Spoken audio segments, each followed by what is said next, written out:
ರಾಜ, ಇವತ್ತು ನೀವು ನನಗೆ ವಿಕ್ರಮೋಗತಲ ಕಥೆ ಹೇಳ್ತೀರಾ? ಉಜ್ಜಯಿನಿಯಲ್ಲಿ ವಿಕ್ರಮಾದಿತ್ಯ ಅಂತ ಒಬ್ಬ ಪ್ರಸಿದ್ಧ ರಾಜ ಇರ್ತಾನೆ. ಅವನು ಭಾರಿ ದೈವಭಕ್ತನಾಗಿರ್ತಾನೆ.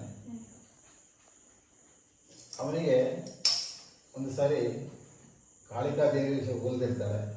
ಕಾಳಿಕಾದೇವಿ ಅವನ ಮೇಲೆ ಪ್ರೀತಿಯಿಂದ ಅವನಿಗೆ ಆಶೀರ್ವಾದ ಮಾಡಿ ಅವನಿಗೆ ಒಂದು ವಿಶೇಷವಾದಂಥ ಒಂದು ಖಡ್ಗವನ್ನು ಕೊಟ್ಟಿರ್ತಾಳೆ.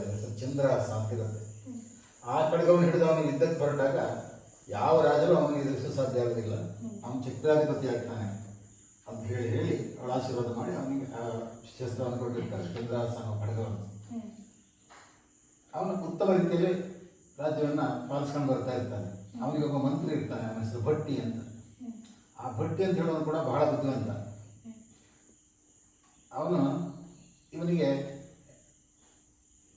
ಏನು ಹೇಳ್ತಾನೆ, ರಾಜ ವಿಕ್ರಮನಿಗೆ ಎಲ್ಲದರಲ್ಲೂ ಸಹಾಯಕನಾಗಿರ್ತಾನೆ. ಎಲ್ಲ ಸಂದರ್ಭಗಳಲ್ಲೂ ಕೂಡ ಅವನಿಗೆ ಬೇಕಾದಂಥ ಸಲಹೆಯನ್ನು ಕೊಟ್ಟು ಅವನ ಎಲ್ಲ ವಿಚಾರವನ್ನು ಸಹ ಸರಿಯಾದ ರೀತಿಯಲ್ಲಿ ನಿಭಾಯಿಸ್ಕೊಂಡು ಹೋಗುವುದಕ್ಕೆ ಸಹಾಯ ಮಾಡ್ತಿದ್ದ ಭಟ್ಟಿ. ಆ ಸಂದರ್ಭದಲ್ಲಿ ದೇವಿಯ ಖಡ್ಗವನ್ನು ಕೊಟ್ಟದ್ದಲ್ಲದೆ ಅವನಿಗೆ ಒಂದು ಆಶೀರ್ವಾದವನ್ನು ಕೂಡ ಮಾಡಿರ್ತಾಳೆ. ಅವಳೇನು ಹೇಳ್ತಾಳೆ ಅಂತ ಹೇಳಿದರೆ, ನೀನು 1,000 ವರ್ಷಗಳ ಕಾಲ ಉಜ್ಜಯಿನಿಯ ರಾಜನಾಗಿರುವಾಗ ನಿನಗೆ ಆಶೀರ್ವದಿಸಿದ್ದೇನೆ ಅಂತ ಹೇಳ್ತಾನೆ.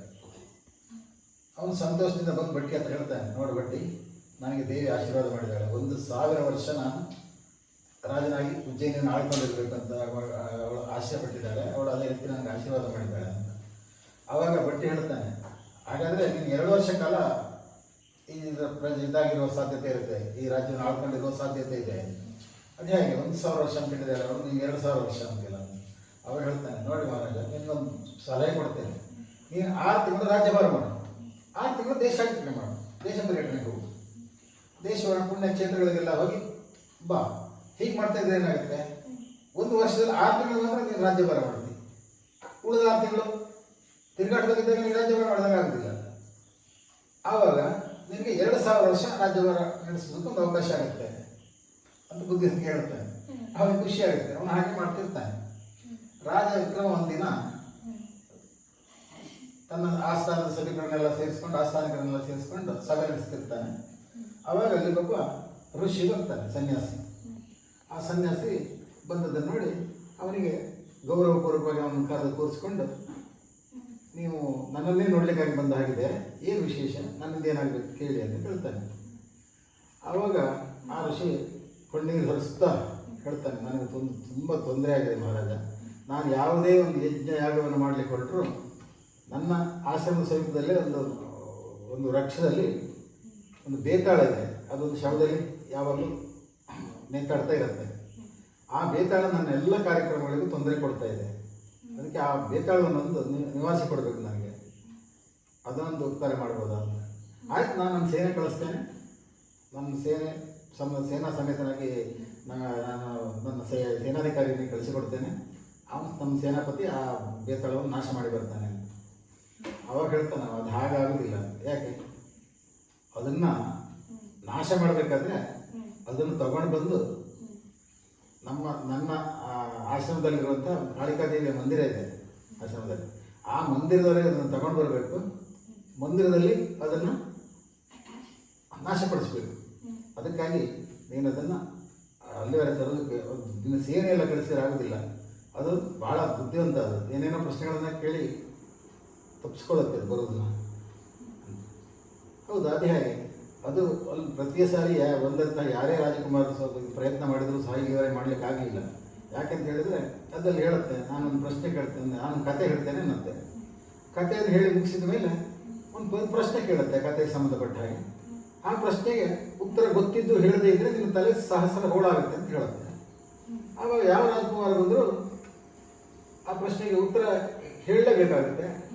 ಗೊತ್ತಿದ್ದ ಮೇಲೆ ಹೇಳಬೇಕು, ಹೇಳಿದ್ರೆ ಮಾತಾಡಿದಾಗುತ್ತೆ. ಅದನ್ನು ತಗೊಂಡು ಬರುವಾಗ ಮಾತಾಡಬಾರ್ದು. ಬೇತಾಳವನ್ನು ಹಿಡಿದ ಮೇಲೆ ಅದನ್ನು ತಗೊಂಡು ಬಂದು ಕಾಳಿಕಾದೇವಿಯ ಆಲಯದಲ್ಲಿ ತರುವವರೆಗೂ ಅವನು ಮಾತಾಡಬಾರ್ದು. ಮಾತಾಡಿದರೆ ಏನಾಗುತ್ತೆ, ಬೇತಾಳ ತಪ್ಪಿಸ್ಕೊಂಡು ಹೊರಟು ಹೋಗುತ್ತೆ. ಮೌನವಾಗಿ ತಗೊಂಡು ಬರಬೇಕು. ಮೌನವಾಗಿ ತಗೊಂಡು ಬರೋಕ್ಕೆ ಆ ಕತೆ ಹೇಳಿದ್ದನ್ನು ಕೇಳಲೇಬೇಕಾಗುತ್ತೆ. ಕತೆ ಇದ್ದಂಥ ಪ್ರಶ್ನೆಗೆ ಉತ್ತರ ಗೊತ್ತೇ ಇರುತ್ತೆ ಅಂತಾದರೆ ಗೊತ್ತಿದ್ರೆ ಹೇಳಲೇಬೇಕು, ಇಲ್ಲದಿದ್ದರೆ ತಲೆ ಚೂರಾಗುತ್ತೆ ಅಂತ ಹೇಳಿಬಿಟ್ಟಿರುತ್ತೆ. ಹಾಗಾಗಿ ಅದನ್ನು ಮಾಡಬೇಕಾದ್ರೆ ನೀನೇ ಬರಬೇಕು ಅಂತ ಒತ್ತಾಯ ಮಾಡ್ತಾನೆ. ಆಗ ಮಹಾರಾಜ ಆಯಿತು, ನಾನೇ ಬಂದು ನೆರವೇರಿಸಿ ಕೊಡ್ತೇನೆ ಅಂತಾನೆ. ಹಾಗಾದರೆ ಮುಂದಿನ ಅಮಾವಾಸ್ಯೆ ದಿವಸ ಸರಿಯಾದ ಮುಹೂರ್ತ ಇದೆ ಮಹಾರಾಜ, ನೀನು ಆ ದಿವಸ ಬಂದರೆ ಒಳ್ಳೇದು ಅಂತ ಹೇಳ್ತಾನೆ. ಆಯ್ತಂತ ಹೋಗ್ತಾನೆ. ಆ ದಿವಸ ಕತ್ತಲಾಗುವಾಗ ಹೋಗಿ ಆ ಸನ್ಯಾಸಿ ಹೇಳಿದ ಸ್ಥಳಕ್ಕೆ ತಲುಪ್ತಾನೆ. ಒಂದು ಕುದುರೆ ಹಾಕೊಂಡು ಹೋಗಿರ್ತಾನೆ, ಚಂದ್ರಹಾಸ ಹಿಡ್ಕೊಂಡು. ಅಲ್ಲಿ ಹೋಗಿ ಅಲ್ಲಿ ಎಲ್ಲಿದೆ ಇದು ಬೇತಾಳ ಇರುವಂಥ ಸ್ಥಳ ಯಾವುದು, ಮರ ಯಾವುದು ತೋರಿಸು ಅಂತ ಹೇಳ್ತಾನೆ. ಅವನು ದೂರದಲ್ಲಿ ಮರವನ್ನು ತೋರಿಸ್ತಾನೆ. ನೋಡು, ಅಲ್ಲಿ ಕಾಣ್ತಾ ಇದೆಯಲ್ಲ, ಆ ಮರದಲ್ಲಿ ಒಂದು ಬೆಳ್ಳಕ್ಕೆ ನೇತಾಡ್ತಾ ಇದೆ ನೋಡು, ಅದೊಂದು ಶವ. ಆ ಶವದಲ್ಲಿ ಆ ಬೇತಾಳ ಇದೆ. ನೀನು ಆ ಶವ ಸಮೇತ ಬೇತಾಳವನ್ನು ಹೊತ್ಕೊಂಡು ಬರಬೇಕು, ಇಲ್ಲದ್ರೆ ಬೇತಾಳ ಇಲ್ಲಿ ಬರೋದಿಲ್ಲ. ಮತ್ತು ಬರುವಾಗ ಜಾಗ್ರತೆ ಮಾತ್ರ ಮಾತಾಡ್ಲಿಕ್ಕಿಲ್ಲ ಅಂತ ಹೇಳಿ ಇವ ಆಯ್ತು ಅಂದ್ಕೊಂಡು ಹೋಗ್ತಾನೆ. ಹೋಗಿ ನೋಡ್ತಾನೆ, ಒಂದು ಮರದ ಮೇಲೆ ಇರುತ್ತೆ. ಕಷ್ಟಪಟ್ಟು ಮರ ಹತ್ತಿ ಆ ಶವವನ್ನು ಇಳಿಸ್ತಾನೆ. ಶವದೊಟ್ಟಿಗೆ ತಳೋದಿದೆ ಅಂತ ಅದು ಕೆಳಗೆ ಬಂದ್ಬಿಟ್ಟು ಹೇಳುತ್ತೆ, ಶಾಬಾಸ್ ರಾಜ, ನಿನ್ನ ಪ್ರಯತ್ನಕ್ಕೆ ಸಂತೋಷ ಆಯಿತು ನನಗೆ.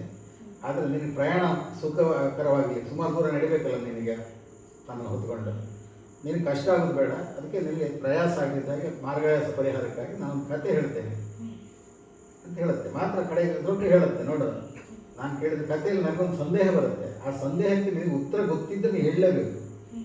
ಗೊತ್ತಿದ್ದು ಉತ್ತರ ಹೇಳದೇ ಇದ್ದರೆ ನಿನ್ನ ತಲೆ ಸಿಡಿದು ಚೂರಾಗುತ್ತೆ. ಗೊತ್ತಿದ್ರೆ ಹೇಳಲೇಬೇಕು, ಗೊತ್ತಿಲ್ಲದ್ರೆ ಅಡ್ಡಿಲ್ಲ, ನೀನು ಹೇಳದಿದ್ರು ಆಗುತ್ತೆ. ಅವಾಗ ಆಯ್ತು ಕೇಳು ಅಂತ ಹೇಳ್ತಾನೆ. ಆಯ್ತು ಗೊಬ್ಬೆ ಕೊಡ್ತಾನೆ, ಮಾತಾಡೋದಿಲ್ಲಲ್ಲ. ಅವಾಗ ಅದು ಹೇಳೋಕೆ ಶುರು ಮಾಡುತ್ತೆ. ಒಬ್ಬ ರಾಜಕುಮಾರಿ ಇರ್ತಾಳೆ. ಆ ರಾಜಕುಮಾರಿಯನ್ನು, ಭಾಳ ಸುಂದರವಾದ ರಾಜಕುಮಾರಿ, ಅವಳನ್ನು ಯಾರಿಗಾದ್ರೂ ಕೊಟ್ಟು ಸ್ವಯಂವರ ಮಾಡ್ಬೇಕಂತ ಇರ್ತಾನೆ. ಆವಾಗ ಇದು ಮೊದಲನೇ ಕತೆ. ಅಂಥದ್ದು ಕತೆ ಸುಮಾರಿದೆ, ಅದರಿಂದ ಎಲ್ಲ ಕಥೆಯನ್ನು ಹೇಳೋದಿಲ್ಲ ನಾನು, ಅದು ಹೇಳಿಕೊಂಡ್ರೆ 3 ದಿವಸ ಬೇಕು. ಆವಾಗ ಒಂದು ದಿನ ಏನಾಗುತ್ತೆ ಅಂದರೆ 3 ರಾಜಕುಮಾರರು ಬರ್ತಾರೆ. 3 ಒಟ್ಟಿಗೆ ಬಂದಿರ್ತಾರೆ. ಅವರು ಬಂದು ರಾಜಕುಮಾರಿಯನ್ನು ನೋಡ್ತಾರೆ. ರಾಜಕುಮಾರಿ ನೋಡಿ, ನಮಗೆ ಅವಳನ್ನು ಕೊಟ್ಟು ಮದುವೆ ಮಾಡಿದ್ರೆ ನಾವು ಮದುವೆ ಮಾಡ್ಕೊಳ್ತೇವೆ ಅಂತ ಕೇಳ್ತಾರೆ. ಆವಾಗ ರಾಜನಿಗೆ ಆಶ್ಚರ್ಯ ಆಗುತ್ತೆ. 3 ಜನ ರಾಜಕುಮಾರರಿದ್ದಾರೆ, ಒಬ್ಬಳನ್ನು 3 ಜನರಿಗೆ ಹಾಕಿ ಕೊಟ್ಟು ಮದುವೆ ಮಾಡೋದು. ಆವಾಗ ಹೇಳ್ತಾನೆ, ನಾನು ನಿಮ್ಮ 3 ಜನರಿಗೆ, ನೀವು 3 ಜನರು ಯೋಗ್ಯರಿದ್ದೀರಿ, ಅದರಲ್ಲಿ ಏನು ಸಂಶಯ ಇಲ್ಲ. ಆದರೆ ನಿಮ್ಮಲ್ಲಿ ಯಾರು ಯೋಗ್ಯರು ಅಂತ ಹೇಳುವಂಥದ್ದು ನನಗೆ ಅರ್ಥ ಆಗೋದಿಲ್ಲ. ಹಾಗಾಗಿ ಒಂದು ಕೆಲಸ ಮಾಡುವ, ನೀವು 1 ವರ್ಷ ಪರ್ಯಂತ ಎಲ್ಲ ಊರಿನಲ್ಲೂ ಬೇರೆ ಬೇರೆ ದೇಶಗಳಿಗೆ ಹೋಗಿ ಪರ್ಯಟನೆ ಮಾಡಿಕೊಂಡು ಜ್ಞಾನ ಸಂಪಾದನೆ ಮಾಡ್ಕೊಂಡು ಬನ್ನಿ. ವಾಪಸ್ ಬರುವಾಗ ನೀವು ಬಂದಾಗ ಈ ರಾಜಕುಮಾರಿ ಯಾರನ್ನ ಮದುವೆ ಆಗಕ್ಕೆ ಇಷ್ಟಪಡ್ತಾಳೋ ಅವಳಿಗೆ ಕೊಟ್ಟು ಮದುವೆ ಮಾಡಲಿಕ್ಕೆ ನಾನು ಪ್ರಯತ್ನ ಮಾಡ್ತೇನೆ. ನೀವು 1 ವರ್ಷ ಪರ್ಯಂತ ತಿರುಗಬೇಕು. ಇವತ್ತಿಗೆ 1 ವರ್ಷಕ್ಕೆ ಸರಿಯಾಗಿ ನೀವೆಲ್ಲ 3 ಜನ ಬನ್ನಿ ಅಂತ ಹೇಳಿ ಕಳಿಸ್ತಾನೆ. ಅವ್ರು 3 ಜನ ಊರಲ್ಲೆಲ್ಲ ತಿರುಗ್ತಾ ಹೋಗ್ತಾರೆ. ಇದು ಬೇತಾಳ ಹೇಳೋ ಕತೆ. 3 ಜನ ರಾಜಕುಮಾರರು ಬೇರೆ ಬೇರೆ ರಾಜ್ಯಗಳಲ್ಲೆಲ್ಲ ಸುತ್ತಾಡ್ಕೊಂಡು 1 ವರ್ಷವನ್ನು ಕಳೆದು 1 ವರ್ಷಕ್ಕೆ ಬರ್ತಾರೆ. ಅವರ ಗ್ರಾಚಾರಕ್ಕೆ ಅವರ ಬರುದಿನ ರಾಜಕುಮಾರಿ ಸತ್ತೋಗ್ಬಿಟ್ಟಿರ್ತಾರೆ. ರಾಜಕುಮಾರಿ ಸತ್ತೋಗಿದ್ದಾರೆ ಅಂತ ಆರಂಭದಲ್ಲಿ ಶೋಕ ತುಂಬಿ ಹೋಗಿರುತ್ತೆ, ಎಲ್ಲರೂ ಅಳ್ತಾ ಇರ್ತಾರೆ. ಅವಾಗ ಇವರು ಬಂದು ಕೇಳ್ತಾರೆ ಏನಾಯ್ತು ಅಂತ. ಅವಾಗ ಮಹಾರಾಜನ ಹತ್ರ ಹೋಗಿ ಹೇಳ್ತಾರೆ, ನೀವು ಹೇಳಿದ ಪ್ರಕಾರ 1 ವರ್ಷ ಕಳೆದು ಬಂದಿದ್ದೇವೆ, ಇವತ್ತು ಇಲ್ಲೆಲ್ಲ ಅಳ್ತಾ ಇದ್ದಾರಲ್ಲ, ಏನಾಗಿದೆ? ರಾಜಕುಮಾರಿ ಸತ್ತು ಹೋಗಿಬಿಟ್ಟಿದ್ದಾಳೆ ಇವತ್ತು, ಹಾಗಾಗಿ ಎಲ್ಲರೂ ಭಾಳ ಶೋಕದಲ್ಲಿದ್ದೇವೆ ಅಂತ ಹೇಳ್ಕೊಂಡು ರಾಜನು ಅಳ್ತಾನೆ. ಆವಾಗ ಇವ್ರು ಹೇಳ್ತಾರೆ, ಛೇ ಎಂಥ ಇದಾಯ್ತು ಅಂತ. ಆವಾಗ ಒಬ್ಬ ಹೇಳ್ತಾನೆ, ಅಯ್ಯೋ ಹಿಂಗಾಗಬಾರ್ದಿತ್ತು, ಅವಳಿಗೆ ಹೀಗಾಗಿ ನನಗೆ ತುಂಬ ಬೇಸರ ಆಯಿತು, ನಾನು ಅವಳ ಅಂತ್ಯಕ್ರಿಯೆಯಲ್ಲಿ ಭಾಗವಹಿಸ್ತೇನಪ್ಪ ಅಂತ. ಮತ್ತೊಬ್ಬ ಹೇಳ್ತಾನೆ, ಇಲ್ಲ ಈ ರೀತಿಯಾಗಿದೆ ಅಂತ ಆದಮೇಲೆ ಇಲ್ಲಿ ನಾವು ಏನಿದ್ದು ಏನು ಪ್ರಯೋಜನ ಇಲ್ಲ, ನಮ್ಗೆ ಯಾಕೋ ಮದುವೆ ಆಗೋ ಯೋಗ ಇಲ್ಲ ಅಂತ ಆಯ್ತಲ್ಲ. ಆದ್ದರಿಂದ ನಾನು ಅವಳನ್ನು ಕಡೆಯ ಬಾರಿಗೊಮ್ಮೆ ನೋಡಿ ಒಂದು ಸಂತಾಪ ಸೂಚಿಸಿ ಹೋಗ್ಬೇಕಂತಿದ್ದೇನೆ, ನಾನು ನೋಡಿ ಬರ್ತೇನೆ ಅಂತ. ಹೋಗಂತ ಹೇಳ್ತಾನೆ. ಹೋಗಿ ನೋಡಿ ಬರ್ತಾನೆ. ಕಡೆಗೆ ಮತ್ತೊಬ್ಬ ಕೂತ್ಕೊಂಡೇ ಇರ್ತಾನೆ. ಅವ ಹೇಳ್ತಾನೆ, ಮಹಾರಾಜ, ಇವಳ ಅಂತ್ಯಕ್ರಿಯೆಯಲ್ಲಿ ನಾನು ಭಾಗವಹಿಸ್ಬೇಕಂತ ನನಗೆ ಅನಿಸ್ತಾ ಉಂಟು. ಆದ್ದರಿಂದ ಅವಳು ಶವ ಸಂಸ್ಕಾರ ಆಗುವವರೆಗೂ ನಾನು ಇಲ್ಲಿಂದ ಹೊರಡೋದಿಲ್ಲ ಅಂತ ಹೇಳ್ಕೊಂಡು ಶವ ಸಂಸ್ಕಾರಕ್ಕೆ ಅವಳು ಮೃತ ದೇಹವನ್ನು ಚಟ್ಟದ ಮೇಲೆ ಕಟ್ಟಿ ತಗೊಂಡು ಹೋಗ್ತಾರಲ್ಲ ಸ್ಮಶಾನಕ್ಕೆ ತಗೊಂಡು ಹೋಗುವಾಗ ಕೂಡ ಒಂದು ಬದಿ ಅವಳ ಇದನ್ನು ಹೊತ್ಕೊಂಡೇ ಹೋಗ್ತಾನೆ. ಇವ್ರು ಇಷ್ಟು ತಗೊಂಡು ಹೋಗಿ ಅಲ್ಲಿ ಕಾಷ್ಟ ಎಲ್ಲ ಕೊಡ್ತಾರೆ. ಅದ್ರ ಮೇಲೆ ಅವಳನ್ನು ಮಲಗಿಸಿ ಇನ್ನೇನು ಬೆಂಕಿ ಕೊಡಬೇಕಂದ್ರೆ ಅವಳು ಎದ್ದು ಕೂತ್ಬಿಡ್ತಾಳೆ. ಅವಳ ಜೀವ ಬಂದ್ಬಿಡುತ್ತೆ. ಅವಾಗ ಖುಷಿಯಾಗುತ್ತೆ. 3 ಜನ ನೋಡ್ತಿದ್ದಾರೆ, ಇವ್ರು ಹೋಗಿದ್ದಾರೆ, ಒಬ್ಬ ಹೊತ್ಕೊಂಡು ಹೋದವನು ಬೇರೆ, ಅವ್ರಿಗೆ ಖುಷಿಯಾಗುತ್ತೆ. ಆವಾಗ 3 ಜನರಲ್ಲಿ ಅವ್ರು ಹೋಗಿ ಹೇಳ್ತಾರೆ, ಇಲ್ಲ ಅವಳು ನನ್ನನ್ನು ಮದುವೆ ಮಾಡಿ ನನಗೆ ಮದುವೆ ಮಾಡಿಕೊಡಿ, ನನಗೆ ಮದುವೆ ಮಾಡಿಕೊಡಿ, ನನಗೆ ಮದುವೆ ಮಾಡಿಕೊಡಿ. 3 ಜನ ಪುನಃ ಕೇಳಲು ಶುರು ಮಾಡ್ತಾರೆ. ಆವಾಗ ಮಹಾರಾಜ ಕೂತ್ಕೊಂಡು ಯೋಚನೆ ಮಾಡ್ತಾನೆ. ಆವಾಗ ಕಡೆ ನನಗೆ ಅನಿಸುತ್ತೆ, ಸತ್ತೋಗಿದ್ದಾಳೆ ಅಂತ ಕೇಳಿದಾಗಲೇ ಒಬ್ಬ ಆ ಶುದ್ಧಿಯ ಬೇಡ ನನಗೆ ಅಂತೇಳಿ ಹೊರಡುತ್ತಾ ಇರೋದ, ಇನ್ನೊಬ್ಬ ಮುಖ ನೋಡ್ಕೊಂಡು ಹೋಗ್ತೇನೆ ಅಂತ ಹೇಳಿದ್ದಾನೆ, ಮತ್ತೊಬ್ಬ ಅವಳ ದೇಹಕ್ಕೆ ಹೆಗಲು ಕೊಟ್ಟು ತಗೊಂಡು ಹೋಗಿ ನಾನು ಸ್ಮಶಾನಕ್ಕೆ ಹೊರಗೆ ಬರ್ತೇನೆ ಅಂತ ಸ್ಮಶಾನಕ್ಕೆ ಬಂದಿದ್ದಾನೆ. ಇವರಲ್ಲಿ ನಿಜವಾಗಿ ಯಾರು ಅವಳನ್ನು ನಿಜವಾಗಿ ಪ್ರೇಮಿಸಿದವರು ಅಂತ.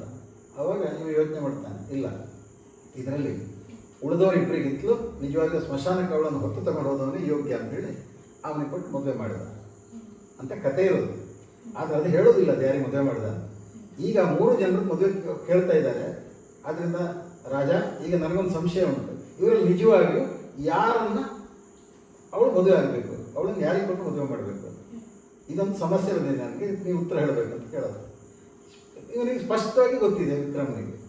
ಈಗ ನಾನು ಹೇಳುವಾಗ ಹೇಳಿಬಿಟ್ಟಿದ್ದೇನೆ ಮೊದಲೇ, ನಿಜವಾಗಿಯೂ ಆ ಸತ್ತೋದವಳನ್ನು ತಗೊಂಡೋಗಿ ಅವಳ ಶವ ಸಂಸ್ಕಾರ ಮಾಡುವವರೆಗೂ ತಾನು ಹೆಗಲು ಕೊಟ್ಕೊಂಡು ಅವಳು ದೇಹವನ್ನು ತಗೊಂಡು ಹೋಗ್ತೇನೆ ಅಂತ ಹೊರಟಂತ ಅದಕ್ಕಿಂತ ಹೆಚ್ಚಿನ ಪ್ರೀತಿ ಪಾತ್ರದವರು ಉಳಿದವರು ಬರಲ್ಲ ಅಂತ ಹೇಳ್ಕೊಂಡು ಹೇಳ್ತಾನೆ. ಖಂಡಿತವಾಗಿ ಅವನಿಗೆ ಕೊಟ್ಟು ಮದುವೆ ಮಾಡಬೇಕಂತ ಬಾಯಿ ಬಿಟ್ಟು ಹೇಳಿಬಿಡ್ತಾನೆ. ಪಟ್ಟ ಅವನ ಕೈಯಿಂದ ಜಾರಿ ಹೋಗುತ್ತದೆ, ಹೋಗಿ ವಾಪಸ್ ಮೊದಲನೇ ನಿಂತದ್ದು ಶುರುವಾಗಿದೆ. ಇದೇ ರೀತಿ ಹಲವಾರು ಕಥೆಗಳನ್ನು ಹೇಳುತ್ತಾನೆ. ಅವ ರಾತ್ರಿ ಬೆಳಗಾಗುವವರೆಗೂ ಅವನ ಹಠ ಬಿಡೋದಿಲ್ಲ. ಅದು ಹೋದ ಕೂಡಲೇ ಅದು ಬೆನ್ನಿಂದ ಹೋಗ್ತಾನೆ, ಮತ್ತೆ ವಾಪಸ್ ಅದು ಹೊತ್ಕೊಂಡು